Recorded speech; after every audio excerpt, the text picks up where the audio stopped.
बात ठाकुर जी श्यामा सखी बन करके गए। ठाकुर जी ये विचार करके गए, मैं जाके किशोरी जी के मन की देख के तो आऊं। ये मेरे सामने तो प्रिय प्रिय बोले मोए, मेरे बिना ही मोए मेरे बारे में कहा बोले, मैं एक बार सुन के तो आऊं। नीचे लहंगा पहनो है, ऊपर चुनरी पहनी, बिल्कुल यहाँ तक पूरी चुनरी लगा ली है, हाथन में बढ़िया चूड़ी पहनी है, कानन में कुंडल पहने हैं, क्षुद्र घंटे का यशोदा मैया ने पहनाई, वहां में छोटी छोटी घंटी लग रही है, वह कौंधनी बना करके कमर में पहनी है, पामन में बाजे पहनी। ठाकुर जी गए श्यामा सखी बन करके किशोरी जी के पास, बरसाने में प्रवेश किया। सबरी गोपी कहे हाँ हाँ कैसी मनोहर चाल है, नेक सी गोपी कैसी मटक मटक के चल रही है। अरे सखी तू कौन की लाली है? ठाकुर जी तेज तो है बोलने में, जो पूछा है तू कौन की लाली, बोले तेरी हूँ, भूल गई।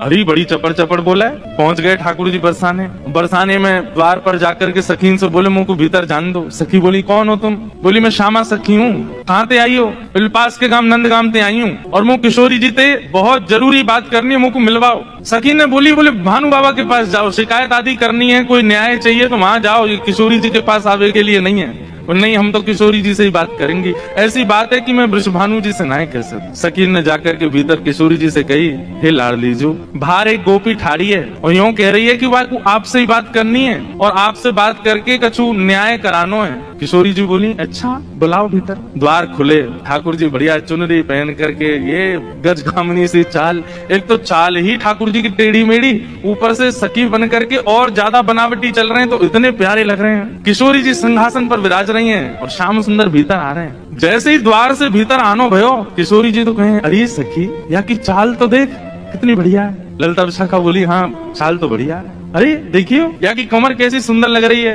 ललिता विशाखा बोली श्री जी आपको पहली बार कोई सखी पर मोहित रहते हुए देखो हमने, आप तो सदा प्रियतम श्री श्याम सुंदर पे ही मोहित रहे में, लेकिन आज पहली बार। अरे पता ना या की चाल ढाल और जो जो अंग या के दिखाई दे रहे हैं, घूंघट पकड़ी चल रही है, यहाँ से भुजा दिख रही है, नेक नेक थोड़ा उधर भी दिखाई दे रहा है, थोड़े थोड़े चरण भी दिखाई दे रहे हैं, जो जो अंग मुंह को दिख रहे हैं ना इतने प्रिय लग रहे हैं कि मैंने ऐसी प्रिय स्वरूप तो पहले देखो नहीं है। किशोरी जी कहें ललिता तू मेरी एक बात सुन, बुलखा ये जो भी बात करे वो सुन लेंगे, पर बात के बाद याकू अपने सखी समाज में ले लियो, मुख बड़ी भारी है, अभी याकू मुख नहीं देखो, मुख मैं तभी यहाँ पे मोहित है गई हूँ। विशाखा जी बोली नहीं रुक जाओ आन तो दो, बात तो होने दो। किशोरी जी आज जैसे ठाकुर जी को देख के हो जाती है वैसी हो गई है, एक सखी को देख स्वयं पर भरोसा नहीं हो रहा है किशोरी जी को कि मैं ऐसी क्यों है रही हूँ। ठाकुर जी आके सामने खड़े है गए, उन्हें एक बनावटी सी आवाज भी बना ली ठाकुर जी ने। किशोरी जी बोली कहो सखी कहा नाम है तुम्हारो?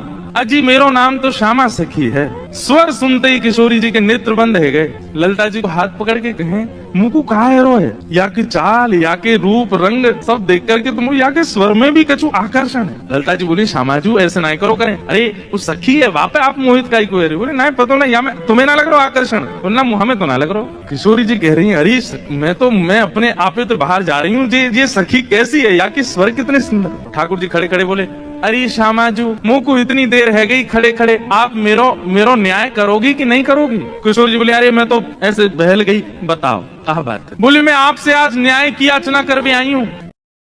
मैं रहूं नंदगाम में और नंदगाम में नंद बाबा के महल की बिल्कुल समीप ही मेरा घर है। तो विशाखा जी बोली तो नंद बाबा के पास जाती न्याय लेवे, तुम बरसाने का आई हो? बोले वहां नहीं मिलेगा, यही मारे तो यहाँ आई हूँ, और बात इतनी गंभीर है कि मैं वृषभानु बाबा से ना कह सकूं, आप तो ही कहूंगी। किशोरी जी बोली कहो। श्यामा सखी रोने लगी।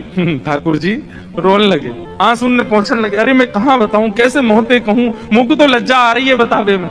श्री जी बोली ऐसे मत करो, बताओ बताओ कहा बात है? बोले कल परसों में दही बेक बेक के कायजे जाई रही, इतने में मार्ग में श्याम सुंदर आए गए। किशोरी जी थोड़ी सहम गई, श्याम सुंदर? हाँ। अरे तुमने उनको बड़ी प्रशंसा सुनी है, उनकी बड़ी महिमा सुनी है, पर तुम उनके अंदर की नहीं जानो, वे बड़ी छलिया हैं, बड़े कपटी हैं। किशोरी जी बोली कहा कि श्याम सुंदर ने, मैं तो मटकी भर के जा रही बेक बेक के काजे, मार्ग में मिल गयो, रोक लियो मेरो मार्ग, और मार्ग रोक के बोले मुझको कर दो।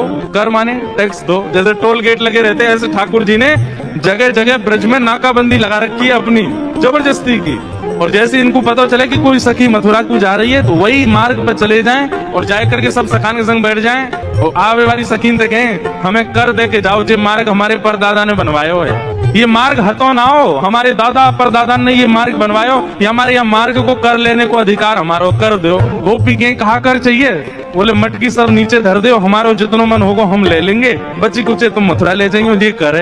अब मटकी नीचे धर के अगर कोई गोपी कह दे कि लाला तो जितना हो पाले, ठाकुर जी छोड़ेंगे वहां में? स्वयं पाले, लेकिन स्वयं को पेट तो नेक्स्ट सो। फिर ग्वाला ने पवा में गोपी के अब तो है दे दो, अरे अभी हमारे और भी ग्वाला है, बोले फिर कौन आम है? फिर बंदरों को कू कू करके ठाकुर जी आवाज करते हैं, खूब सारे बंदर आ जाते हैं, फिर उनको बांटते हैं। उसके बाद गोपी के सब्र मक्खन तो खत्म है, क्यों मटकी है तो छोड़ दो। ठाकुर जी बोले मजा नहीं आया, जब तक यहाँ मटकी की आवाज नहीं आवेगी डंडा तो वह मटकी है फोड़े। फिर कहें गोपी मक्खन तेरो बास हो नेक्सस, दोबारा लेके आइयो।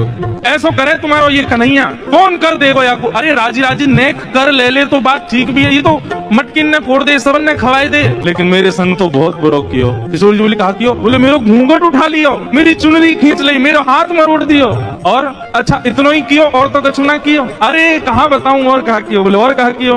मैं तो चाहूं भी ना हूं कि वो मेरे पकड़ में आवे, क्यों बिना पकड़ के इतना उधम मचावे, पकड़ लूंगी तो जन कहा करेगो, ऐसो कष्ट दे मोकू। मैं कहा बताऊं आपको। श्री जी थोड़ी घबरा सी गई। अच्छा श्री जी को ये है कि अकेले में मुंह से कन्हैया की बुराई कर ले तो मैं सह भी लूं, ये ललिता विशाखा के बीच में काई को बोल रही है, ये तो वैसे ही उनसे चिड़ी रहे इतनो, इनके सामने क्यों कह रही है? श्री जी कह रही है अरे तू चिंता मत करे, श्याम सुंदर को हृदय कारो नहीं है, वो बस स्वरूप ने कार्य से लगे, वो ने अपनी लीलान में थोड़े से ऐसे चटक मटक से हैं, बाकी हृदय से ऐसे नहीं है। तो ठाकुर जी तो सुनने आए हैं ना कि मेरे बारे में कैसे विचार हैं श्री जी के। अच्छा आप बड़ी हृदय की जानो उनकी? ठाकुर जी कह रहे आप बड़ो पता हो उनके हृदय को। श्री जी बोली मतलब ऐसो तो मुझे ना पता, लेकिन हाँ जितनो मैंने सुनो है, जितनो मैंने जानो है, वहां से मेरा अंदाजो ऐसो है कि वो हृदय तो ऐसे नहीं है, वो तो बस एक लीला करें। ठाकुर जी बोले अरे श्यामाजू तुम कहा जानो, जाको रंग कारो होवे ना, जो भीतर ते अत्यंत कारो है जाए वाको रंग भी कारो है जाए। अब तो ठाकुर जी ऐसी ऐसी बुराई करने लगे अपनी ही कि श्री जी को न क्रोध आवे, और फिर इनके हृदय के भाव सुनो, जाको हृदय बड़ो कारो रे ना वाको रंग भी कारो है जाए।